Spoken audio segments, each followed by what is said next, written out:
బోసుడీకే అని తిట్టాడు. బోసుడీకే అంటే ఏమిటో తెలుసా? తెలుగుదేశం పార్టీ కార్యాలయంలో తెలుగుదేశం పార్టీ అధికార ప్రతినిధి ముఖ్యమంత్రిని ఆ రోజు అన్న మాట లంజా కొడక అని.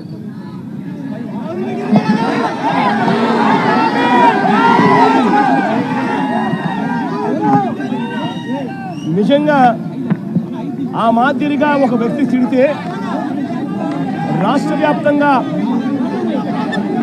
ఆ ముఖ్యమంత్రిని ప్రేమించే వాళ్ళు, వైఎస్ఆర్ కాంగ్రెస్ పార్టీని అభిమానించే వాళ్ళు, రాష్ట్ర వ్యాప్తంగా ఉన్న వాళ్ళందరికీ కూడా కడుపు మండదా? ఎవరైనా చెబితేనే వాళ్ళు వచ్చి చేస్తారా? కడుపు మండిన వాళ్ళు, ఈ అన్యాయాన్ని చూడాలనుకునే వాళ్ళు, చూడకూడదు అని అనుకునే వాళ్ళు కొంతమంది తెలుగుదేశం పార్టీ ఆఫీస్ దగ్గరికి వెళ్ళి అటువైపు నుండి తెలుగుదేశం పార్టీ వాళ్ళు తప్పు చేసిందే కాక ధర్నా చేయడానికి వచ్చిన వాళ్ళ మీద దాడి చేయడానికి కూడా ప్రయత్నం చేశారు. ఆ దాడి జరిగిన పరిస్థితుల్లో, ఆ తోపులాటలో, ఆ తొక్కిసలాటలో తెలుగుదేశం పార్టీ ఆఫీసు మీద కొద్దో గొప్ప రాళ్ళు పడిండొచ్చు. నేను అడుగుతా ఉన్నా, ఆ జరిగిన ఘటనను ముఖ్యమంత్రిగా నన్ను అన్నా కూడా నేను చంద్రబాబు నాయుడు గారి మీద కక్ష సాధింపు చర్యతో వ్యవహరించాల. రాళ్ళు పడినాయి అని చెప్పి ఎప్పుడైతే తెలిసిందో వెంటనే అటువంటి ఆ ఘటనకు పోయిన వాళ్ళందరినీ కూడా ఎవరెవరు పోయారు అని చెప్పి ఆధారాలు చూసి, అక్కడ ఉన్న సీసీ కెమెరాలో, అక్కడ ఉన్న ఒక్కొక్క సెల్ ఫోన్ లొకేషన్స్, ఇవన్నీ ఆధారాల మేరకు చూసుకొని ఎవరెవరైతే పోయారో వాళ్ళందరినీ కూడా 41A ఇచ్చి వాళ్ళందరినీ కూడా అరెస్ట్ చూపించి కోర్టులో ప్రొడ్యూస్ చేయడం కూడా జరిగింది. ఎందుకంటే 7 ఏళ్ల లోపు ఉన్న కేసు ఇది. శిక్షా కాల పరిమితి 7 ఏళ్ల లోపు ఉన్న శిక్షా కాలం పరిమితి ఉన్న కేసు ఇది. కాబట్టి దీంట్లో అరెస్ట్ చేయడం అన్నది it does not serve the purpose. కాబట్టి 41A ఇచ్చి కోర్టుకు హాజరుపరచడం కూడా జరిగింది. మన ఇంత నిబద్ధతతో ఆ రోజు మేము అడుగులు వేసాం. ఇంత నిబద్ధతతో ఆ రోజు నిబద్ధతతో అడుగులు వేసి వాళ్ళందరినీ కూడా హాజరుపరిచి 41A కింద వాళ్ళందరికీ కూడా నోటీసులు ఇచ్చి వాళ్ళందరినీ కూడా కోర్టు ప్రొడ్యూస్ చేశారు. నేను అడుగుతా ఉన్నా, ఈరోజు సురేష్ కానీ, లేకపోతే వీళ్ళు అరెస్ట్ చేసిన డిప్యూటీ మేయర్ హస్బెండ్ కానీ, వీళ్ళల్లో ఏ ఒక్కరైనా కూడా ఆ రోజు కనీసం లొకేషన్లో ఉన్నారా? వీళ్ళ సెల్ ఫోన్లు ఎక్కడున్నాయో ట్యాగ్ చేస్తే తెలీదా? తెలుగుదేశం పార్టీ ఆఫీసులో సీసీ కెమెరాలు ఉండవా? ఆ సీసీ కెమెరాల ఫుటేజ్ చూస్తే తెలీదా? మరి అలాంటప్పుడు వీళ్ళెవరూ లేనప్పుడు 4 ఏళ్ల తర్వాత జరిగిన ఘటనలో మీరు ఇష్టం వచ్చినట్టుగా ఇప్పుడు మళ్ళీ దాన్ని తోవి దాంట్లో ఫాల్స్ విట్నెస్లని జోడు చేసి దాంట్లో ఉన్న వాళ్ళందరినీ భయపడిచి ప్రలోభాలు పెట్టి వాళ్ళతో లేనిపోని పేర్లన్నీ రాయిచ్చేసి నీ ఇష్టం వచ్చినట్టుగా నువ్వు అరెస్టులు చేయడం మొదలు పెడతా ఉన్నావు. రాష్ట్ర వ్యాప్తంగా కూడా ఇదే జరుగుతూ ఉంది. ఈ ఒక్క కేసే కాదు, ఇదే మాదిరిగానే రాష్ట్ర వ్యాప్తంగా కూడా జరుగుతూ ఉన్నాయి. పోలీసులు ఏ స్థాయికి దిగజారిపోతా ఉన్నారు అని అంటే, అటువంటి పాత కేసులలో కావాలని వీళ్ళే తప్పుడు సాక్ష్యాలు క్రియేట్ చేస్తూ ఉన్నారు. విట్నెస్లను వీళ్ళే బెదిరించి, వీళ్ళే ప్రలోభపెట్టి, వీళ్ళే తప్పుడు పేర్లు ఇరికిచ్చి, వీళ్ళే కేసుల్లోకి తీసుకొచ్చే కార్యక్రమం చేస్తూ ఉన్నారు. నేను అడుగుతా ఉన్నది ఒకటి, ఒక తప్పుడు సాంప్రదాయానికి మీరు నాంది పలుకుతా ఉన్నారు.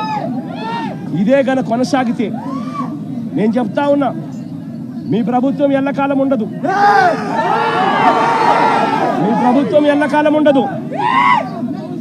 ఒక తప్పుడు సాంప్రదాయానికి మీరు బీజం వేస్తా ఉన్నారు. ఇదే తప్పుడు సాంప్రదాయం ఒక సునామీ అవుతుంది. రేపొద్దున మీ నాయకులందరికీ కూడా ఇదే గతి పడుతుంది. ఇదే జైల్లోనే మీరంతా కూడా ఉంటారు. ఇది కూడా గమనించుకోండి అని చెప్తా ఉన్నా. ఒక తప్పుడు సాంప్రదాయానికి మీరు నాంది పలుకుతా ఉన్నారు. ఒక తప్పుడు పద్ధతికి మీరు నాంది పలుకుతా ఉన్నారు. మార్పు తెచ్చుకోకపోతే మాత్రం రెడ్ బుక్లు మీరు ఒక్కరే పెట్టుకుంటారని చెప్పి మీరు అనుకుంటున్నారేమో. రెడ్ బుక్ పెట్టుకోవడం అన్నది చాలా సులభమైన పని. రెడ్ బుక్ పెట్టుకోవడం అన్నది చాలా సులభమైన పని. నేను మనం మీ విలేకరు కృష్ణకి చెప్పి, కృష్ణ నువ్వు ఒక రెడ్ బుక్ మెయింటైన్ చేయంటే కృష్ణ కూడా మెయింటైన్ చేస్తాడు ఒక రెడ్ బుక్. నీ పేరేం పేరన్నా? రవికి చెప్పి, రవి నువ్వు ఒక రెడ్ బుక్ మెయింటైన్ చేయ రవి అని అంటే రవి కూడా మెయింటైన్ చేస్తాడు. అదే పెద్ద ఘనకార్యం కాదు, గొప్ప పని కాదు. ఆ తర్వాత రెడ్ బుక్లో పెట్టిన పేర్లన్నీ తీసుకొని వాళ్ళని ఇరికించడము, వాళ్ళ ఇళ్లను ధ్వంసం చేయడము, వాళ్ళ ఆస్తులను ధ్వంసం చేయడము, వాళ్ళ మీద దొంగ కేసులు పెట్టడము, ఇదే ఒక పరిపాలన కింద రాజ్యాధికారం చేయడం మొదలు పెడితే మాత్రం రాజ్యాధికారం ఎలా ఉంటుంది అని అంటే ఇప్పుడు చంద్రబాబు నాయుడు గారి పాలన ఎలా ఉందో అలా ఉంటుంది. చంద్రబాబు నాయుడు గారి ప్రభుత్వం వచ్చి 3-4 నెలలు కూడా కాయిపోలా. ఈ 3-4 నెలల్లో చంద్రబాబు నాయుడు గారి పరిపాలన ఎంత దారుణంగా ఉంది అని అంటే నిజంగా నాకు ఆశ్చర్యం కలిగించే విషయాలు, ఆశ్చర్యం కలిగించే విషయాలు కనిపిస్తాయి. ఇదే పెద్ద మనిషి చంద్రబాబు నాయుడు గారు ఎంత రెడ్ బుక్ పాలనలో నిమగ్నమై ఉన్నాడు అని అంటే, పరిపాలన ఎంత గాలికి వదిలేశాడు అని అంటే, ఇదే పెద్ద మనిషి చంద్రబాబు నాయుడుకు తుఫాను వస్తూ ఉంది అని సంకేతం తెలుసు. బుధవారం నాడే తుఫాను, శుక్రవారం సాయంత్రం నుంచి తుఫాను రాబోతా ఉంది, భారీ స్థాయిలో వర్షాలు పడతాయి, అతి భారీ వర్షాలు కురుస్తాయి శుక్రవారం సాయంత్రం నుంచి అని తనకు అలర్ట్ వచ్చింది. బుధవారం నాడే చంద్రబాబు నాయుడు దగ్గర బుధవారము, గురువారము, శుక్రవారం మధ్యాహ్నం దాకా టైం ఉండేది.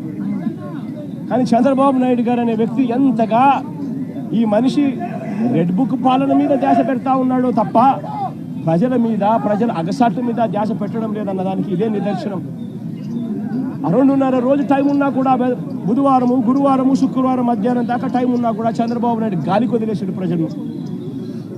తాను అదే రోజే, బుధవారం రోజే, అలర్ట్ వచ్చిన రోజే తాను రివ్యూ మీటింగ్ తీసుకొని ఉంటే డ్యాములన్నీ ఒకవైపున నిండి ఉన్నాయి అనే సంగతి తనకు తెలుసు. పై రాష్ట్రాల నుంచి, మహారాష్ట్ర నుంచి, కర్ణాటక నుంచి, తెలంగాణ నుంచి నీళ్లు వస్తున్నాయని సంగతి తెలుసు. మాన్సూన్ వల్ల అటు పై రాష్ట్రాల నుంచి వరదలు వస్తూ ఉన్నాయనే సంగతి తెలుసు. మన రాష్ట్రంలో కూడా తుఫాన్ రాబోతా ఉంది అనే సంగతి కూడా తెలుసు. మరి అలాంటప్పుడు చంద్రబాబు నాయుడు ఏం చేయాలి? బుధవారం రోజు రివ్యూ తీసుకొని రెవెన్యూ సెక్రటరీని, చీఫ్ సెక్రటరీని, ఇరిగేషన్ సెక్రటరీని, హోమ్ సెక్రటరీని, వీళ్ళందరినీ కూడా పిలిచే కార్యక్రమం చేయాలి. వీళ్ళందరితో రివ్యూ తీసుకుంటే వీళ్ళందరూ ఆ తర్వాత కలెక్టర్లతో వెళ్ళి, కలెక్టర్లతో వీళ్ళంతా కూడా చేయాల్సిన పనులు చేస్తారు. ఇరిగేషన్ సెక్రటరీ ఉన్న డ్యాములను ఖాళీ చేయిస్తాడు.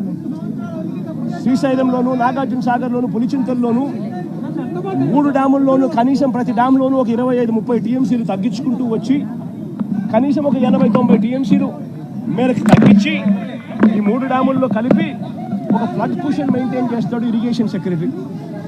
దానివల్ల పైనుంచి వచ్చే నీళ్లను, ఇతర రాష్ట్రాల నుంచి వచ్చే నీళ్లను, ఈ ఫ్లడ్ కుషన్ ఉంది కాబట్టి నీళ్లను అక్కడే ఆపిండొచ్చు.